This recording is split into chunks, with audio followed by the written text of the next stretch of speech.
Vamos a seguir hablando del coronavirus para conocer un poco más con Roxana Lopresti.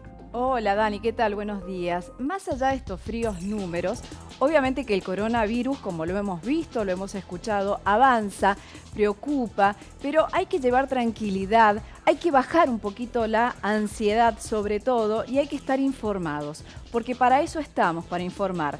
Recordemos que se originó en la ciudad china de Wuhan y millones de personas están en cuarentena en China. El nivel de contagio ha ido disminuyendo en ese país, que esto es muy importante, Dani.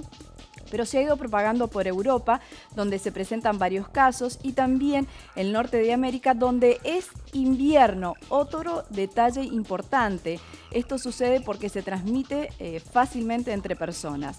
La Organización Mundial de la Salud pide al mundo que se prepare para una potencial pandemia por el coronavirus. Y un dato importante, ahí veíamos 81.000 casos. Bueno, ese 81.000 casos, solamente el 3% han muerto, es decir, hablamos de casi 2.500 pacientes. En conclusión, la mayor cantidad de personas se recupera. Y para hablar de este tema, queremos conocer un poco más el ABC del coronavirus. Hablamos con Gonzalo Verabello, jefe del Departamento de Epidemiología de la provincia. ¿Cómo le va?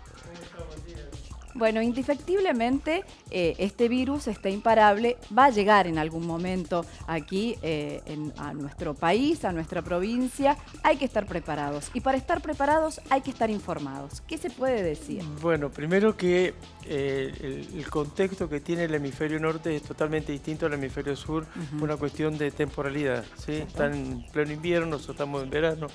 Sí que es mucho más probable que se transmita en el hemisferio norte que en el sur. Por eso, de hecho, los casos que han habido son todos sospechosos y aparece el primer caso confirmado en Brasil de un paciente que viene de Italia. Indefectiblemente puede llegar en el invierno, como pasó con la gripe A en su momento. Es 2009-2010 pasó aquí. Fue en el año 2009. 2009. Sí, exactamente, en abril del 2009. Es factible que convivan no solamente el coronavirus, la influenza, el virus sincicial respiratorio, otro tipo de neumonía, porque se dan las condiciones de invierno donde la gente está mucho más resguardada en su domicilio, en la oficina, en la escuela. Encerrados. Entonces se hace más propicio la transmisión de persona a persona de estornudo, de la tos. Por eso las medidas preventivas apuntan principalmente a evitar esto. Eso. Veamos qué es el coronavirus y usted nos va explicando y también después acompañamos con los síntomas. Sabemos que es una infección que puede causar un resfriado común, síndrome respiratorio agudo grave, el famoso SARS, y el síndrome respiratorio de Oriente Medio, que es el MERS. Muy breve, ¿nos explica estos dos? Bueno, los dos últimos se hacen referencia a dos eventos que tuvieron modificación en el año 2002, uno en China, sí, donde se atribuyó que era una especie de mamífero parecía un gato, que se llaman civetas. Ese pudo haber hecho la modificación para que se infectara el hombre, y después del hombre de persona a persona. El otro, el de Oriente Medio, también fue un cuadro también de coronavirus, pero que se dio en Arabia, cuyo animal que pudo haber hecho la mutación, se habla de un dromedario. Entonces también todos estos cuadros fueron, pero más restringidos y autolimitados, porque no llegaron a América. No llegaron a América. ¿Sí? En cambio, el coronavirus tiene el otro componente que tiene menos mortalidad, porque acá estamos hablando de mortalidad del más del 10%. Sí. A ver, traducido, de 100 personas, 10 mueren. En este caso el coronavirus, el COVID-19, 2,5 a 3% de la población puede fallecer por esta causa. Bien, veamos los síntomas, que también son importantes destacarlo. A ver, los síntomas más comunes: dolor de cabeza y malestar, secreción nasal, dolor o tos o dolor de garganta, dolor muscular. Y después tenemos las posibles complicaciones, que después vamos a decir quiénes son los más complicados. Fiebre alta, encima de los 38 grados, problemas al respirar, neumonía y sepsis o incluso muerte. ¿Esto de qué se trata? Porque cuando hablamos de muerte nos asustamos. Bueno, fíjense que hay un abanico de sintomatología que tiene esta enfermedad. Es la fuente de la Organización Panamericana de la Salud. Sí, que varía desde un abanico de cuadros levemente, casi oligosintomáticos, de pocos síntomas, hasta cuadros que son gravísimos y que puede llegar al desenlace fatal. Bueno, la causa principal de muerte de los pacientes son la neumonía principalmente, como lo es habitualmente casi todas las infecciones de tipo respiratorio. La influenza, por ejemplo, la gripe, también una de las causas de mortalidad es la neumonía, ¿sí? Se complican con eso. Y bueno, en cuadros mucho más severos ya tenemos el contagio de todo el cuerpo, entonces ya aparecen cuadros de sepsis generalizada. Bueno, nosotros hablábamos que el 3% de esta población global que está contagiada es la que se muere. ¿Cuáles son los grupos de riesgo? Bueno, acá hay una característica que lo hace diferente a los otros modificaciones del coronavirus. Acá afecta principalmente a grupos mayores, generalmente son mayores de 50 años de edad y que tienen alguna enfermedad de base, ¿sí? Ustedes han visto que las personas que han fallecido fuera de China son personas muy mayores, llegan a 80 años, o si tienen una condición de base. Por eso que ahora cuando venga el invierno es importante que estas personas que son mayores no solamente reforzar las medidas no farmacológicas, el lavado de manos, el estornudar donde corresponde, sino tener las vacunas al día, para no agregarle otro factor. La neumonía, factor. Sobre todo en los mayores, es importante. Hay dos vacunas que se tienen que poner los pacientes mayores de 65 años, que es la del neumococo y la antigripal. Bien, que eso empieza generalmente fines de marzo, principios de abril. Exactamente, es correcto. Que teniendo estas vacunas podemos estar protegidos si eventualmente podría llegar a esta enfermedad. Claro, no es específica para el coronavirus porque no actúa, no hay vacuna, pero ya es una medida de protección más para este grupo de riesgo, digamos. Y el periodo de incubación, porque además hay que estar en contacto con el virus. Eso también es un dato importante, porque ahora cualquiera que tiene un dolor de cabeza, un resfrío, ya se persigue y piensa que tiene esta enfermedad o puede llegar a tenerla, es lo que escuchamos en la calle. Bueno, primero voy a aclarar que el periodo de incubación es desde que ingresa el microorganismo al cuerpo y hasta que se desarrollan los síntomas. Ese periodo va desde, se ha visto que de 3 días hasta 12 días, ¿sí? Claro. O sea que un paciente perfectamente puede cruzar la frontera sin síntomas y desarrollar la enfermedad en otro lugar, ¿sí? Y bueno, eso es lo principal, pero dentro de nuestra definición de caso, en la provincia, nosotros utilizamos hasta 14 días, es decir, le damos un margen de seguridad.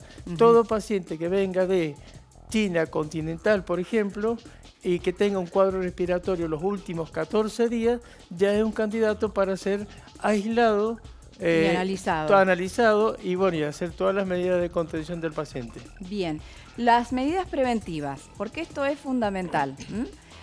A ver, las básicas, también de la Organización Panamericana de la Salud, lo que se está difundiendo. Evitar el contacto con personas con síntomas de gripe. Estornudar o toser sobre un pañuelo descartable. Si no tiene un pañuelo, estornudar sobre el codo, que esto nos hemos olvidado. Teníamos todas estas medidas con el tema de la gripe y después nos fuimos olvidando. Quedarse en casa si tiene síntomas o está enfermo. Lavarse las manos. Acá es el ABC, las manos limpias, lavarse las manos permanentemente. No tocarse los ojos, nariz o boca sin lavarse las manos y buscar atención médica si tiene tos, fiebre o dificultad para respirar. Dos cosas importantes aquí. El tema del uso de la mascarilla. En muchos lugares sabemos que se ha agotado. Hay que hacer referencia a esto también. Bueno, esto a modo de pedagógico, ¿no? Sí. Serían las medidas no farmacológicas y las medidas farmacológicas. Genial, bien. Las no farmacológicas son las básicas y son las más importantes de todas porque evitan esta transmisión importante, masiva de esta infección. Entonces, hay que permanentemente persistir e insistir con este tipo de recomendaciones, el lavado de manos, sobre todo el estornudar sobre el pliegue del codo, y si tiene fiebre, haga la consulta pertinente en el lugar.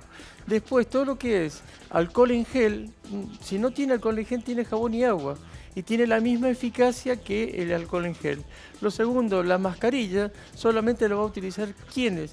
Aquellas personas cuyo médico le ha dicho, usted póngase una mascarilla porque tiene una enfermedad de base grave, que lo inmunodeprime, entonces es conveniente que usted tenga una mascarilla. Y no es para todos. No es para todos. Si no, no sirve, no tiene efecto. Exactamente, inclusive para el equipo médico que atiende pacientes con infecciones respiratorias, que es el otro grupo que tiene que cuidarse. ¿Sí? Bien, sabemos que Mendoza, quería agregar algo más. Sabemos que Mendoza está preparada en caso de un caso sospechoso. Siempre hablamos de casos sospechosos, se activa un protocolo. ¿Qué es lo que pasa? Porque nosotros hablamos de casos que vienen de otro lugar. Está en el aeropuerto de Plumerillo, ¿sí? Ahí se activa, se aísla. ¿Y qué se hace ahí? Lo vamos explicando por paso. Estamos en el aeropuerto, encuentran a un hombre con un caso sospechoso. Bueno, paciente que venga de China continental o que venga en la actualidad de un vuelo directo de Italia a Ezeiza, es un paciente que es sospechoso de coronavirus si en los últimos 14 días ha presentado un cuadro de tipo respiratorio. Nosotros tenemos vuelo directo con Brasil y hay un caso. Exactamente. El primer dato. Segundo, si ellos detectan dentro del vuelo algún pasajero que tenga síntomas, provenga de esos lugares, ¿qué es lo que vamos a hacer? Se le toman todos los datos y si viene asintomático se le hace lo que se llama una declaración jurada de salud. Para tener todos los datos. En Ezeiza y acá también se empezó a hacer, ¿sí? Para tener todos los datos de domicilio, los lugares por donde anduvo, el teléfono de contacto, cosa de después, si eventualmente apareciera con síntomas, hacer la vigilancia y el monitoreo de este paciente. Bien. En el aeropuerto existe un médico, existe un equipo médico que va a ser el primer eslabón en esto. Va a decir, tenemos este paciente que tiene esta característica, inmediatamente se notifica al departamento de epidemiología. Bien, a usted. Exacto, al departamento de epidemiología. Precisamente a usted. Somos un equipo allí. Bien. Y en ese caso, nosotros definimos si el paciente queda incluido dentro de esta definición de caso. Bien. Si el paciente define caso, el paciente es trasladado por una ambulancia pública o privada acá las tenemos. Los hospitales de referencia son el Central y el Hospital Noti, teniendo en cuenta si es un adulto o si es un niño. Y ahora le hemos agregado el Hospital Lago Maggiore, en el caso de que sea una embarazada, y en el caso de el sur, cualquier grupo, de los 3 grupos puede ir al sur porque tiene para la atención de embarazada, de adulto y de niño. El Hospital Shestakov. Exactamente. En este momento, sí, dinámico. Esto es dinámico, por lo tanto, esto puede cambiar. A lo mejor ahora lo utilizamos estos 3 hospitales, pero en un futuro, eventualmente, esperemos que no, pero cualquier hospital va a tener que atender público o privado este tipo de pacientes. Bien, cuando llegamos acá se aísla al paciente. El paciente tiene ya una sala que es con aislamiento respiratorio y de contacto, ¿sí? Respiratorio y de contacto, es decir, que los familiares van a restringir su visita y tiene que ir el paciente va a estar con un barbijo, la menor cantidad de gente que ingrese a su sala hasta confirmar o descartar este diagnóstico. El único tratamiento es la cuarentena.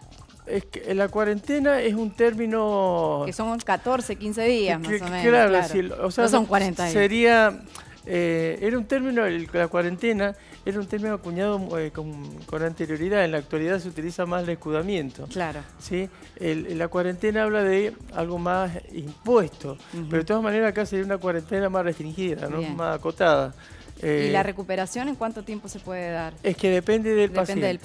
Hay pacientes que son jóvenes que totalmente evolucionan. Es más, si uno ve las estadísticas, pero triplica, cuatriplica la cantidad de gente que está en su casa que ya se mejoró el coronavirus. Claro. Bueno, eso es importante decirlo para calmar a la gente.